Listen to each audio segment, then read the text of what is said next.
Hey y'all, my name is Elizabeth Ewan and welcome to my channel. As always, my focus is on writing worlds, dreaming big, and making every day magical. Today, I'm going to be talking about quitting corporate, my journey over the past year, and whether or not the decision to ultimately leave corporate was worth it. So if that's something that you're interested in, then just keep watching. So I wanted to talk a little bit about my background, why I quit corporate, what I was doing at the time, just so that way it gives you guys a little bit of context.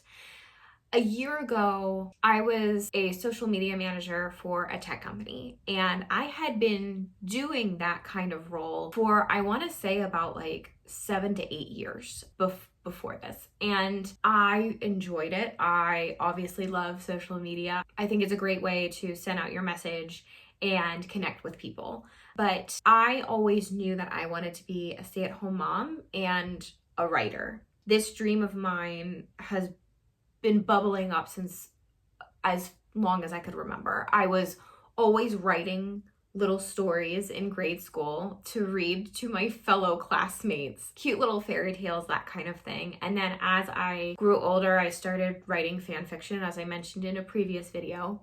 And then that really drove me to get an English degree and graduate college with my English degree. And then once I graduated, I was really focused on getting into corporate, making money so that way I could pay off my student loan debt and provide for myself, because that's the number one thing, right, is finances. So I went straight into corporate, doing a lot of marketing and public relations work. And I really honed my skills to focus in on social media management and all that came with that. And I became really good at it, but I always knew that I wanted to go ahead and quit corporate eventually, especially once I became a mom. So I married my husband, and he has been completely 100% supportive of my decision to leave corporate to not only be a stay-at-home mom, but also pursue my passion for writing.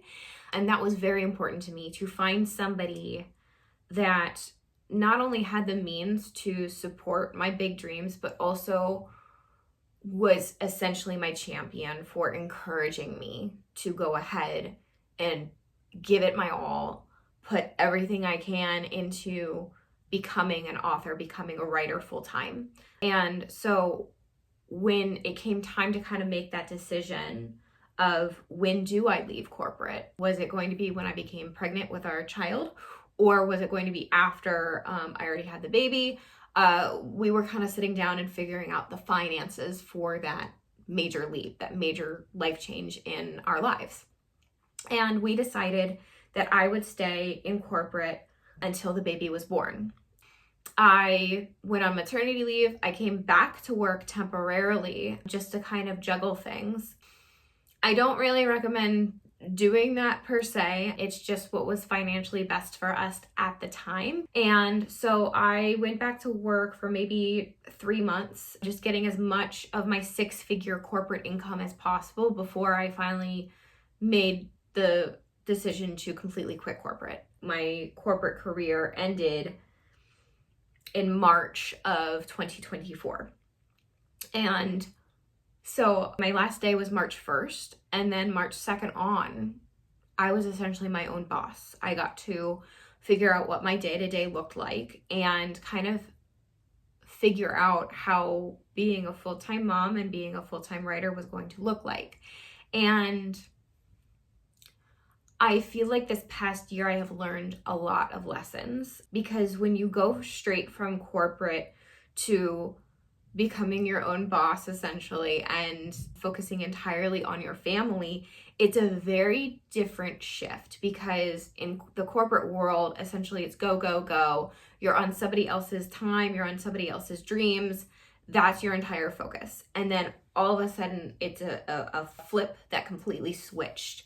And I was entirely on my own for determining what to do for the majority of my days. And for someone that is very much so a routine and structured schedule kind of person, it was kind of a tough shift for me. And I struggled a lot with figuring out what productivity and success looked like from a non-corporate perspective. And that's something I wasn't aware that I was even going to face. I didn't know that was going to be a struggle that I was going to be dealing with. I feel like in public relations in particular, it's a very difficult industry in the sense of you have to be at somebody's beck and call at like 5 in the morning, 3 in the morning. Like your phone has to always be on you. And I went from always having to be on call to suddenly I get to leave my phone in my office for most of the day, and I only really use it to record videos and jot some notes down for some writing, and then also just use it as a phone to call people with. And that's about all I use it for. And I will talk in a later video about my digital detox, but that was also a huge shift for me, going from corporate to being a full stay-at-home mom and writer. And I also really learned how to slow things down. So part of that was having my own schedule and making my own schedule and what works for me. Slowing down has been really nice. I've realized that I don't have to be go all the time. I don't have to be productive all the time. One of my mantras that I've internalized is be present over being productive. So be in the moment, be more mindful, and just try to enjoy what's happening right now, because that's more important than being productive. So was it worth it quitting corporate to become a stay-at-home mom and becoming a full-time writer? Yes, for me, absolutely, 100%. I understand that this is a huge stinking privilege to be able to just say, I want to quit corporate, and just quit corporate and not have to work for somebody else aside from yourself. But I also acknowledge the hard work and planning that came into it for years with my husband, who has been my rock, who has been my support, and I thank God every single day for him.